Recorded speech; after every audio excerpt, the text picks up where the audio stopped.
Hey there, cats and kitties. I am the Blues Man, Johnny Blues, and with this video, I'll be discussing my thoughts on episode 10 of the anime series, ClassicaLoid. And if nothing else, this episode thoroughly proves that this show can do just about anything. Fully pushing the limits of the sort of Tron aesthetics with all of these flesh and blood people being sucked into the digital realm, inside the grid, inside the computer, and it's all surrounding Chopin. I love that he got the limelight for this episode, and we're seeing very much, it's almost an exploration of what it is like to be a shut-in in modern times with, multi-platform digital social media things and such like that. And the advent of the virtual sort of idol, all that kind of stuff. Here is Chopin, who is a shut-in. He's disdainful to humanity, to the world. He's probably highly anxietized, as we've kind of seen in evidence, but even to the point of the fellow ClassicaLoids, are the bane to his existence. He doesn't want anything to do with even them. And he just wants to be by himself. And it really was kind of tugging at the heartstrings for me, getting me a little misty-eyed to see that by the end, the root of what Chopin was after was trying to recreate his lover of old from his former life. Much as I hailed the previous episode, getting into the real life of Beethoven and calling back on Beat Sama's, fears and anxieties about his own future in the deafness of the original Beethoven and everything, his original incarnation. Much was this playing on the real life, fact that Chopin had a significant other, and he is missing having that. He's missing having someone. He doesn't want to have to deal with the rest of the world. He just wants the person he loves. And the only way he can really do anything about it, for lack of having a ClassicaLoid version of this lover, is to seek something online, to out of that shut-in lifestyle. He spends all of his time online in this digital social media, sort of framework. And so when this sort of algorithm comes along where you can create a character, create a virtual idol and imbue them with all of the things you want. At first, this is enough to supplant his desires and keep him occupied, but he soon finds it's not enough because it's not anything returning actual affection back at him. It's just pre-programmed, this little idol character he creates, which he calls Jolly, a sort of nickname for Georges, this woman that he was actually in love with in the Chopin's real life, his real, calling back to that real life. And it was heartening for that. And again, it got me a little misty-eyed when, almost unbeknownst to Chopin, he summons the musique and he actually imbues this virtual idol with its own sort of life, its own personality. He very much brings it to life, all a kind of weird science, the 80s flick. Only, again, because he is such a shut-in, all he wants is for this to be just for him.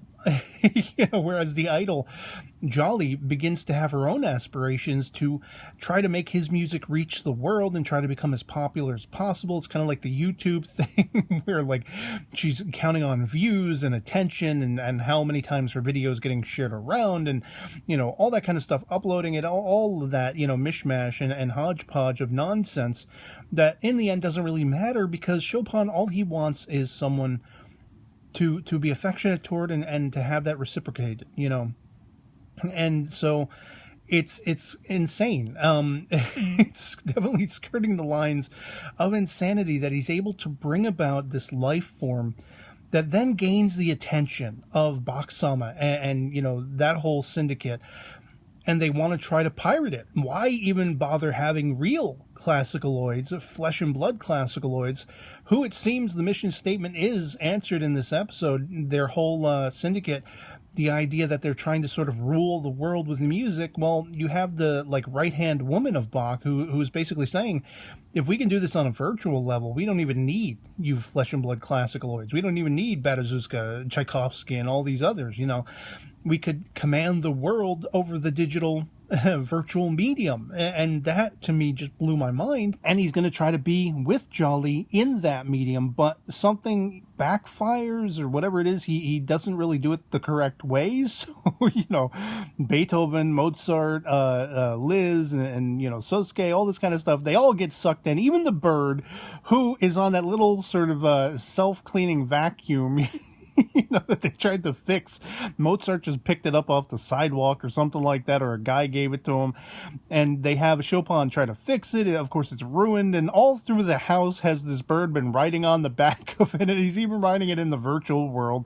And this thing actually becomes the linchpin in stopping effectively the right-hand woman of Bach from pirating the signal, pirating all of that code and information of what created Jolly in the first place. Very much does Chopin have to sacrifice his love to save his love. And she's, at that point, she's become resigned to that fact. And there are some really, again, heartening and, sort of heartstring tugging words between them by the end, where you actually see her hand physically come out of the screen and they grasp each other's hands.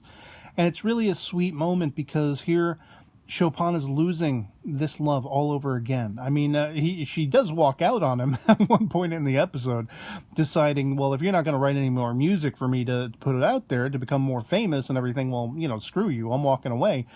But it's more calling back on the loss of, in this new life. He doesn't have that lover of old. And where else can he look but to create something equivalent online, because he doesn't want to deal with other flesh and blood beings, other human beings. And so it was really very bittersweet that finally she kind of acknowledged him, but these were her final words before having to evaporate into nothingness. And I thought it was really interesting, too. It kind of drew my own attentions toward Jolly as a character, because she kind of really reminded me, her, character design. If they took the major Motoko Kusanagi from Ghost in the Shell standalone complex and made her a virtual idol, that's kind of what this character looked like to me. And I was like, oh, damn, for that.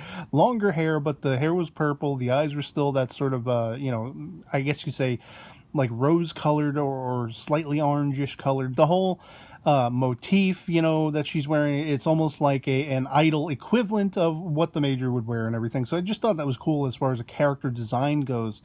But yeah, Chopin, he created and lost his love in the span of an episode. And, but I love the other leg drops by the end. Sosuke walks into his room and he's created about a dozen new versions, judging by all of the little boxes open on his screen, even though he's looking at just one of them. And it says like Jolly Mark II or something like that. It looks like he's been at it for a while. He's trying to recreate Jolly all over again. And Sosuke can only but exclaim, oh, you're so resilient, that's Chopin bouncing back from this calamity that unfortunately he had to deal with. And, but at least he is keeping on trucking. He's moving forward. He's still unfortunately a shut-in, but what can you do? How can it be helped? So yeah, I mean, another fantastic episode. I loved getting into the virtual realm, seeing Pat-kun in a sort of flesh and blood framework, a bipedal humanoid framework, which completely blows Sosuke's mind. And my mind was blown too. I mean, I assumed that was probably who that was when he first shows up, but when he finally says it and, Sosuke's like, are you Pat-kun? I was like, oh damn, that's insane.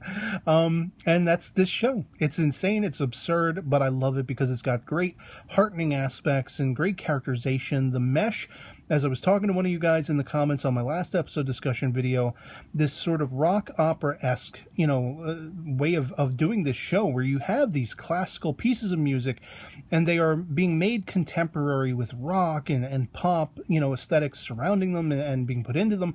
It's just all kinds of awesome that. I absolutely love it. And again with the OP, man. It's like every episode discussion video, I gotta mention the OP, that I listened to it twice at least. And yeah, same. Gotta love it. And so otherwise, that'll be pretty much it for me on this. Hope this video finds you well, and I'll catch you all later. Peace.